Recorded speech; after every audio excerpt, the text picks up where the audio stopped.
Hello everybody, it's Ken Faulkner, another knife video, and here we are, back from vacation and a little time off. I talked about it in my last video, but this is like pretty specific to that trip.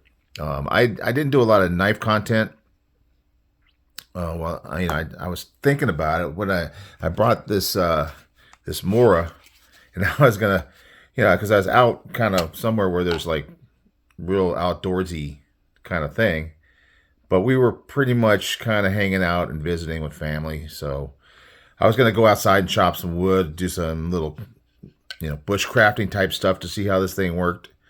But it got kind of caught up in, I got to meet my girlfriend's sister on the trip. She was awesome. And, I just took some time.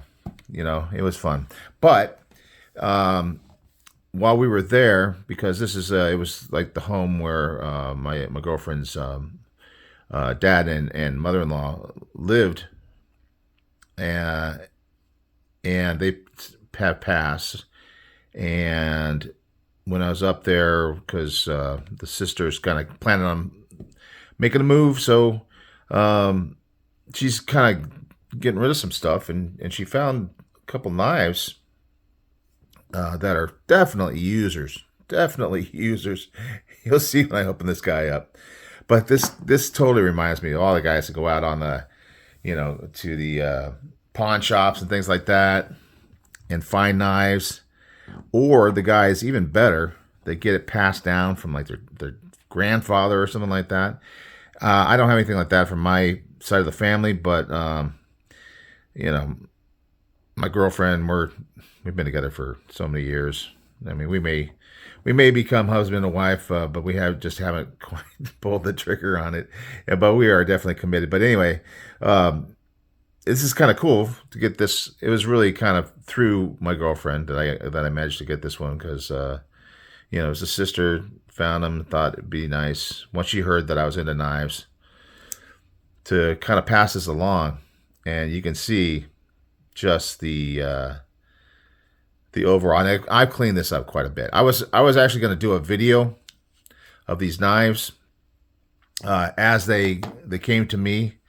Definitely pretty rough. They were tools. They were carried, sharpened. Look at that guy. They've been sharpened and sharpened and sharpened and sharpened. And I think that is just so cool personally. And talk about a natural patina. Oh, man.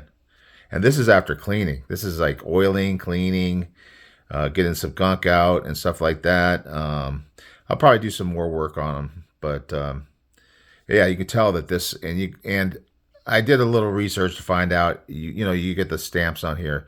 This is Imperial. I don't know if it's coming through on the camera. But the stamp says Imperial.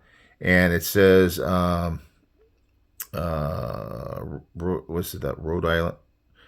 Providence, Rhode Island, where a lot of knives come from, older knives.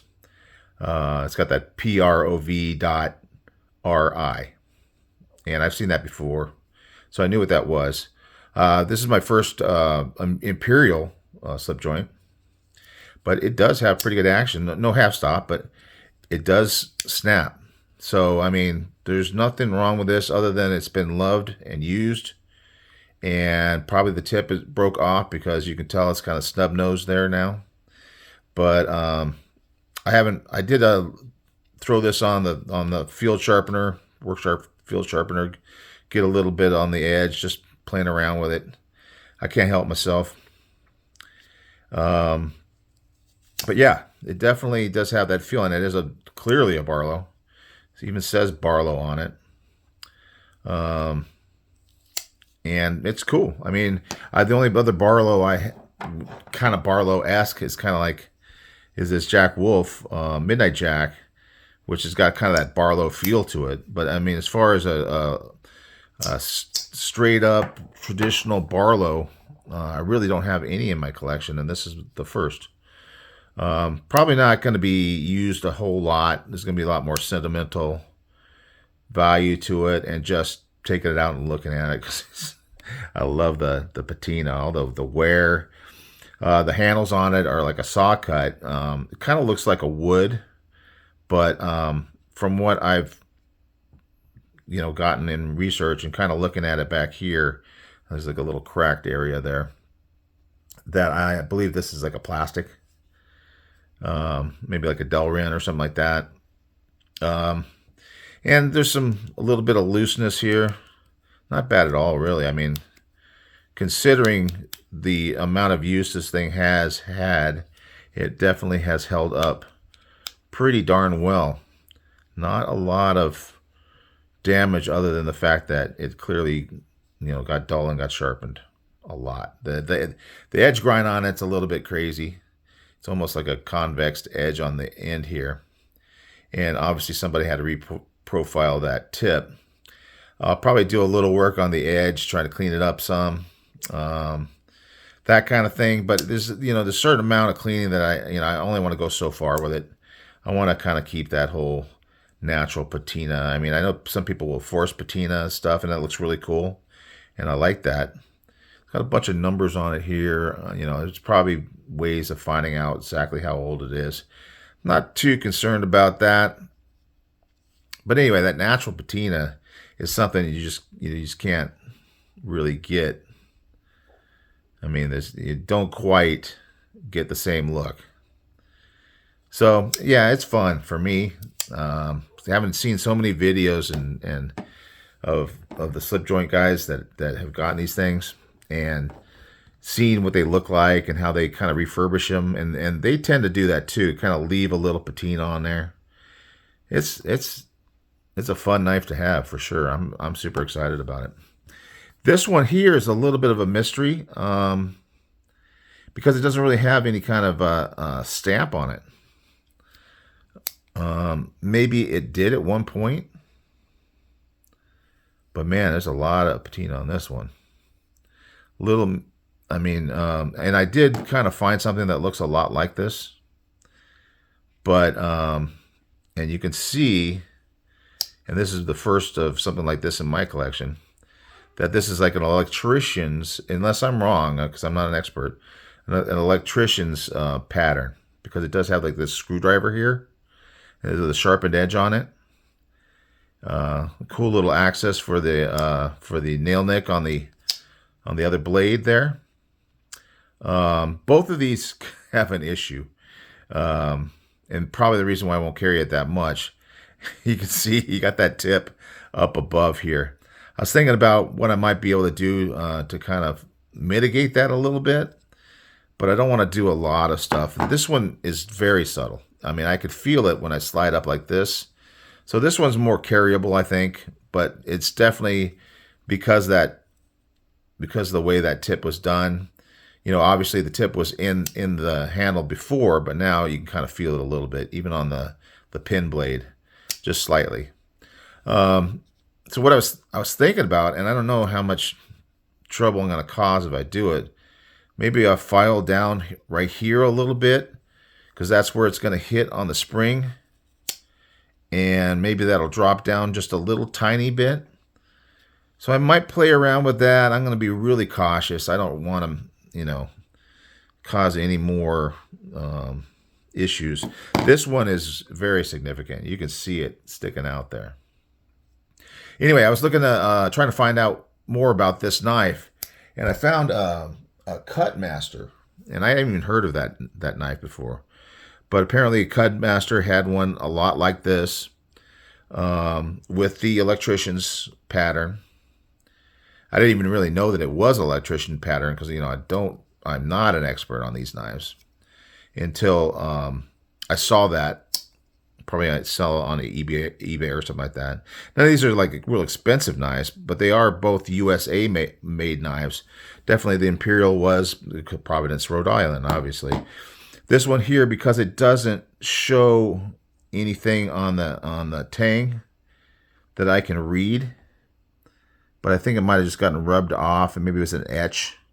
Got rubbed off over time. I've seen some old ones that look like this, and like even the pin locations and everything, the little clevis, all that stuff is very much, unless somebody made a copy of what they did.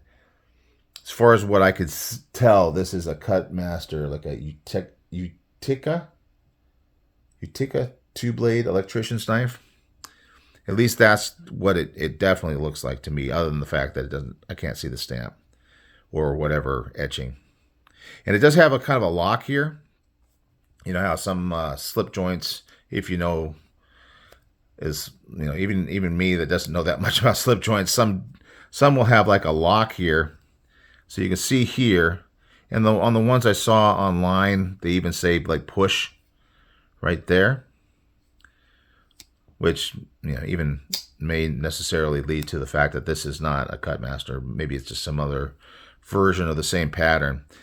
The lock isn't really holding because I can just kind of close it, and I don't know how I could kind of bend it to get it over. If I push it over and hold it there, it does lock it. It's not like a tight lock.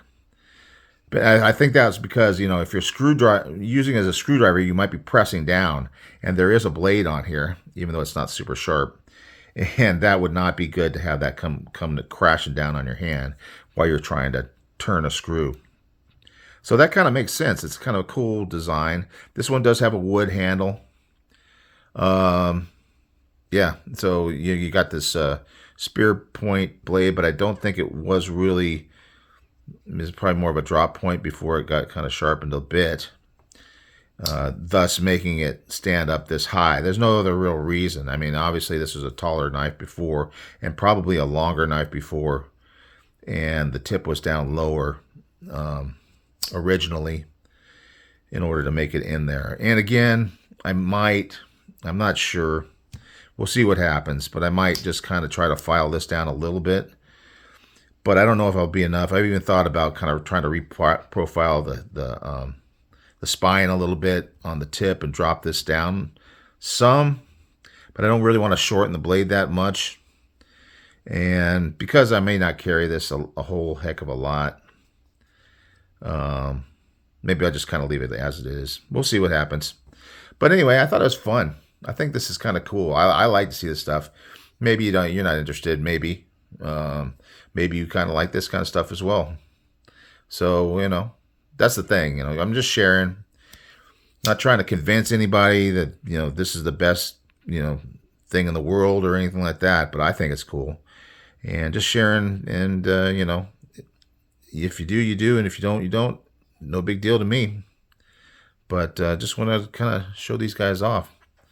From Spokane, Washington, through the family of my girlfriend to me, and maybe I'll pass this down to somebody, one of my kids or grandkids if I ever have any. I don't have any yet, but if I do, maybe that's what I'll do, and maybe it'll be something like that through my family, or maybe through my girlfriend's family. I mean, she's got a daughter that may be interested. I don't know.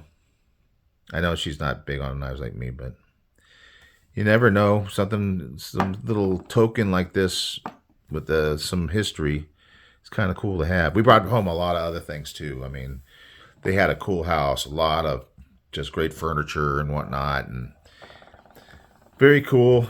We just brought some little stuff back, but yeah, it's kind of nice to have things from your family. All right, guys. That's it for today. I hope you guys are having a great day. I'm going to be getting back to work here. Can't be lazy forever until I get to retire. But that's a few years away.